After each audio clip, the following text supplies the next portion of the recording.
Hello, I'd like to invite you to visit Firgrove Community Garden.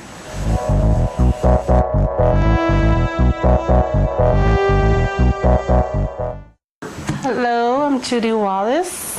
I'm Firgrove's tenant rep for Toronto Community Housing.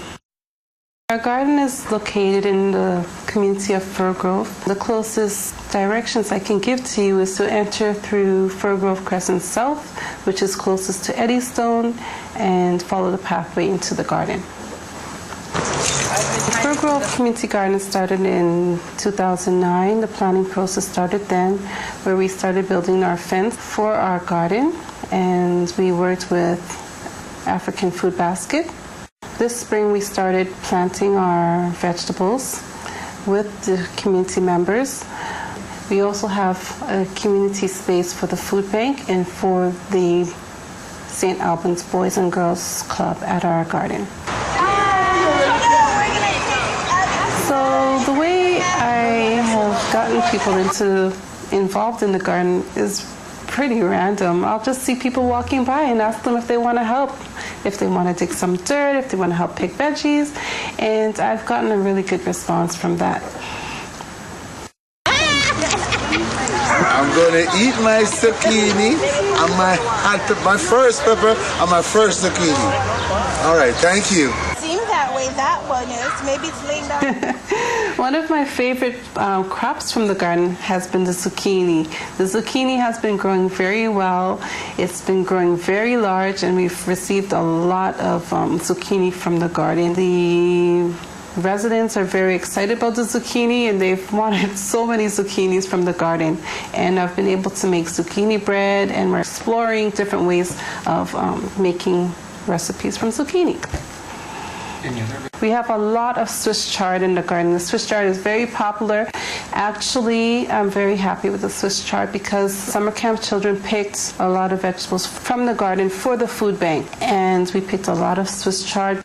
One of the most interesting vegetables in our garden is called bitter melon. And one of the things that's interesting about bitter melon is that it has many different names. Bitter melon has the name Carilla from the West Indies, and it also has the name Sirisi for the leaves that you could boil to make tea. Another way you could prepare the Carilla is by cutting it up and soaking it in salt to remove all the moisture, and then frying it up with onions and garlic and spices. Some of the agencies that support Firgrove Community Garden are Jane-Finch Community Ministry, St. Albans Boys and Girls Club, Toronto Community Housing, the African Food Basket, and Green Change.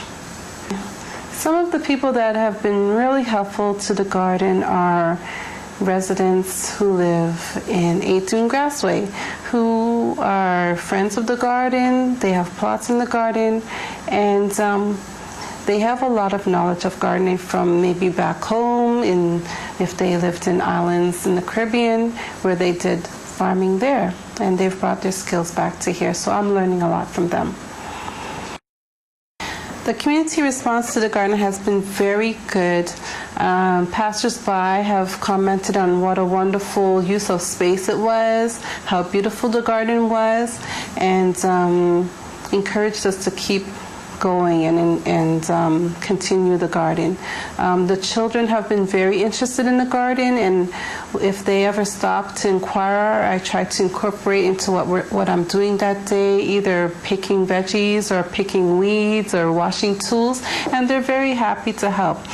For the future of the garden, I'd like to look into adding an additional gardening space and an additional garden plot in another part of Firgrove, getting more people involved, and incorporating the summer camp and women's groups and other groups in the community into the garden. Just turn.